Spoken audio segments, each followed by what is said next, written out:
What's good, everybody? It's your boy Dominic, aka Dom the Cyber Geek, and I'm back here with another video for you guys. Today's video is going to be another cyber threat intelligence report, and this report is going to be on the Vice Society ransomware group and how their newest target is the Cincinnati State College. Now let's get started. Hey everybody, I'm back and we're about to get started on the Vice Society ransomware attack on the latest victim, Cincinnati State College, and we're about to get started. So, as you know, this attack is on the Vice Society ransomware group. This operation in this group is notorious for, targeting K through 12 schools as well as, universities. So my report for today is just going to be their latest victim, which is Cincinnati State Technical and Community College, and the actual effects that this attack has on that college. So as you may know, a few days ago or today when I'm gonna put this out, it's gonna kind of be, I guess, in past tense, but when I put this out, this happened on, I believe, 11/25/2022. So I may refer to some dates kind of in the past or things of that nature, but the Vice Society ransomware group has confirmed that they're the ones that are responsible for a cyber attack on Cincinnati State College. The attackers that are behind the operation are actually leaking, the college's data. And they're basically saying that they allegedly stole it, and they're starting to actually leak the data. And the data that's there, or the data that's on their data leak site, is a bunch of long lists of documents and things of that nature. The data is claimed to be stolen from the college, which can indicate that the institution did not pay the ransom. That's one of the big things about this ransomware group. They target these schools, and ransomware groups in general tend to target schools more because they know schools aren't prepared for a cyber attack like this, and they know that they're more willing to pay the ransom because they don't have the necessary technology and security protocols put in place to actually secure their systems and to fight off an attack like this. BB Computer has said that the documents are dating back from almost several years ago, up until November 24th, 2022. So this is another indication that the threat actors were able to maintain access for 7 years and get a lot of information about present students, present staff members, as well as staff members that may have retired or aren't even working there anymore. And basically,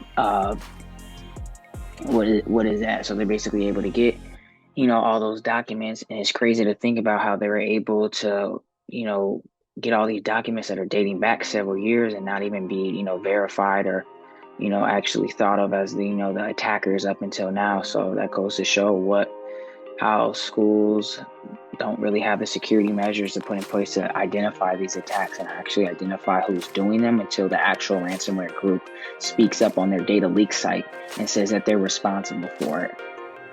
Typically with all ransomware attacks and the data leakage, including this one, the data that's included in it is personal identifiable information. So PII, this can be any information from, names, addresses, the studies that people are majoring in, maybe even other, sensitive records like social security numbers and things like that. We don't really know yet what information was actually took or what information was actually leaked. They're just saying that the information lists from or dates back from several years ago, and that the data is actually on the leak site as of now.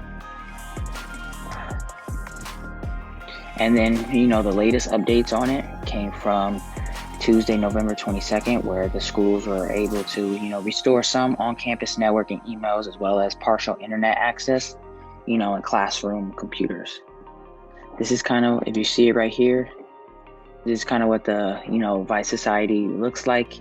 For all you GTA fans out there, this is referring to kind of GTA's, a little GTA style Vice Society. I believe that might have been GTA 4, so if y'all want to butcher me in the comments for not knowing which GTA Vice Society is, or if it's not even an actual, GTA number for it, then go ahead. But this is kind of what it looks like. You can kind of see right here at the bottom where I'm waving my mouse past Cincinnati State and things. So that's kind of what, it looks like. Now I'm going on to the attack tactics, techniques, and procedures. So kind of what The tactics and techniques the threat actors may have used during this ransomware operation. So, biggest one, resource development. So, this is going to be compromised accounts and compromised infrastructure. So, if a threat actor is able to access, an account without someone's authorization, that account is compromised. And within that, the threat actor can do a bunch of, things that are dangerous and lethal to, the company's infrastructure as well as, accounts. And then compromised infrastructure. This is basically a super hit to, their infrastructure, and where since this ransomware attack is so strenuous, that is affecting their infrastructure and how people operate on a daily basis, which is, which is no bueno, which is a no-no. So that's when it comes into play for compromised, infrastructure, credential access, so exploitation for credential access and credentials from password stores. We are unaware, or we don't know yet, or I haven't found out what the actual credentials or actual information that was stolen, but we do know that it's key information about staff members and students. So that could range from anything. And then credential from password stores, maybe, the attackers took things that when they have to log into different student portals, they may have taken those as well. So we don't know yet. Another really big one is impact. So like the total impact of what, what the attack is going to bring. So data manipulation, data destruction. So this all comes from what data they're able to gather. So since they published it on their data leak site, another threat actor or a group of threat actors can then take that information, sell it again, as well as, interpret it, do whatever they want with the information. They can destroy it, they can edit it, they can, send it out to other students and actually create, phishing emails. So the opportunities for the threat actors with this information is kind of endless since the Vice Society put it out on their data leak site. And then, data encrypted for impact. With any ransomware, data is going to be encrypted. Not too much, information on what data was encrypted, but that's typically what happens when it comes to a ransomware. And then a system shutdown reboot. So as you see here, obviously the latest update was on Tuesday, where they were able to restore a couple of on-campus things like networks, emails, and things like that. But due to the severity of this attack, various, important factors that are needed for day-by-day operations and for teachers and students and staff and faculty to actually operate at an efficient and high level are offline. Those things include voicemail, network printing, VPN access, intranet, shared drivers, and those are all unavailable. Network printing, VPN access, and things with the network are very important for schools because, papers, documents, all those things are being printed out. People need to be able to go on a server or go onto, a student portal securely without, having something compromised. Maybe the students have a portal where they have to go in and maybe check their funds or their loans and their grants. And if that's unavailable and maybe they need to pay something, that can, hinder them from paying, and that can cause a lot of damage to their actual, themselves and their financial stability. So that's another thing to keep in mind with these ransomware attacks. They not only just target schools and target people, they can affect livelihoods, cause deaths, as well as, different things that can cause detrimental things when it comes to like money and things like that. Reconnaissance, big over here too. Gather victim identity and organization. Impact is still unknown what information was took, but I believe it most likely will be information about, the students, the faculty, like emails, names, things like that. Kind of what we saw with the LAUSD ransomware attack that happened. So it's probably going to be gearing towards more of that, what type of information was actually, stolen and things of that nature. And the last one is just initial access and then valid accounts. Next is going to be affected assets and organizational impact. So overall, this is kind of gearing towards more of what Vice Society did against Cincinnati State College, as well as what they've done to the education sector in general. They have been damaging the education sector. Killing them. It's very sad to see that this group is just targeting innocent colleges, and they've caused even shutdowns, which are crazy to think about, and I'll get to in a moment. But they're very known for targeting these types of institutions, and they're going to be ranging from different school districts as well as universities. Microsoft has came out with new reports stating that they've observed the Vice Society ransomware group, and that they're very prevalent on launching attacks to the education sector. They're also working with different ransomware families, so different types of ransomware and malware, and they're known to be working for they're known to be using or working with Black Cat, that's very well known, Quantum Locker, Zeppelin, and Red Alert. So those are all big time ransomware families and ransomware strains that the Vice Society is actually using. Like how I said earlier, even though the college was able to restore on-campus networks and internet access, a lot of key operations are still available, which include the network printing, the voicemail, the VPN access, network, and intranet share drive. So all those things are available. And another thing that's crazy, and that's making it even harder for these people to learn, because now with college and COVID and things like that, and kind of college how it's always been, college is now more digital, so we have to rely on computers and sending emails and accessing online sites. So if those sites aren't up, we can't do our job. So this all automatically, when I'm thinking about this attack, is automatically thinking about the CIA triad: confidentiality, integrity, availability. This one is a very affecting availability, because the information that they have and data isn't available, they can't access it, and it's not up and it's unavailable. So that's one thing to think about when it comes to these types of attacks.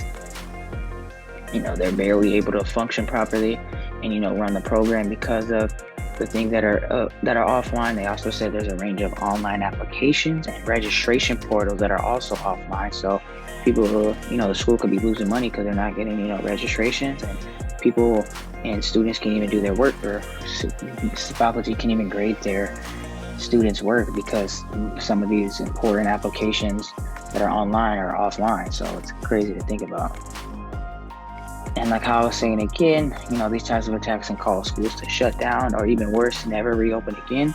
This is where I'll get into the Lincoln College attack. Just a little key side note, because I feel like this needs to be mentioned and actually, talked about. But Cincinnati has informed its 10,000 students and 1,000 staff members that they have suffered a data breach, which may indicate the range of people that are affected.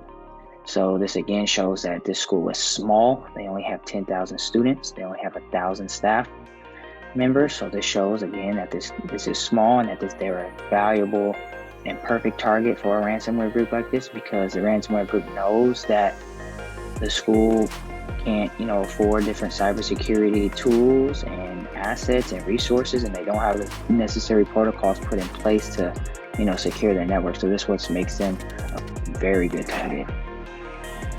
Kind of in the side note, I wanted to just go over this real quick. This happened in May of this year. This was talking about the severity of these ransomware attacks and how they can cause a school not to close down.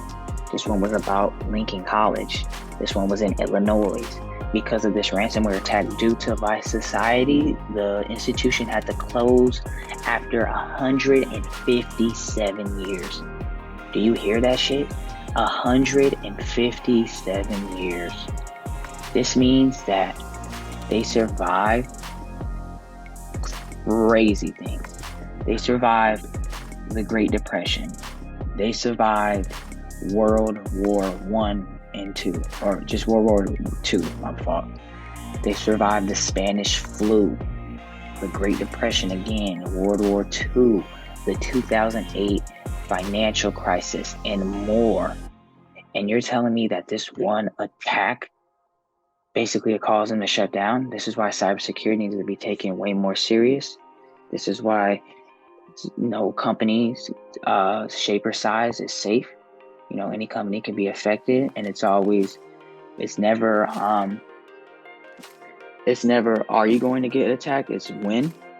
So you just have to be better, prepared for the attack. But I kind of just wanted to go into it because it's like, look at all these crazy events that have happened that have wiped out generations of people, and they were still able to survive. But one little ransomware attack got him.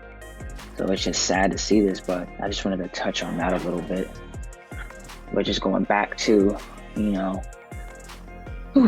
the the actual article with Cincinnati State. So, in the midst of this attack, the Cincinnati State College has posted different FAQs for employees, current and new students, guiding them on how to interact with, administration, as well as what portals and things they can actually access until, the systems are back up running normally. Like how I said earlier, the latest update on the attack came on Tuesday this week, announcing that they were able to restore on-campus networks partially, as well as get up email and partial internet access, as well as doing that in classroom computers. But however, there aren't any workarounds for all the services, so there's some, but they're not all. So this still remains a disruption and a significant challenge for the college. And these are my two sources. I use Bleeping Computer, as you see here, and I use MITRE ATT&CK to get my TTPs. And that is it for the Vice Society ransomware attack. Let me know what you guys think, what videos or ideas you think I should do next. And it's just sad to see these, schools get breached like this.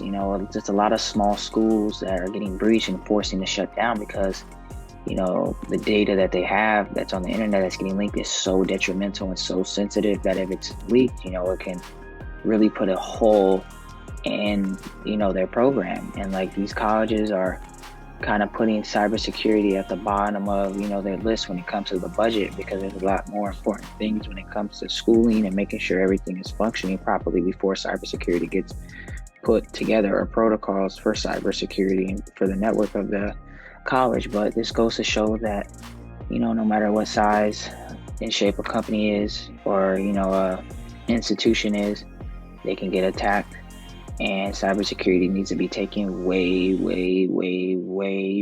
more serious, and it kind of needs to be looked at as a priority rather than something that the security team or IT team does. But besides that, that's it for my article for today. Hope you guys have a blessed week, and I'm out. Peace.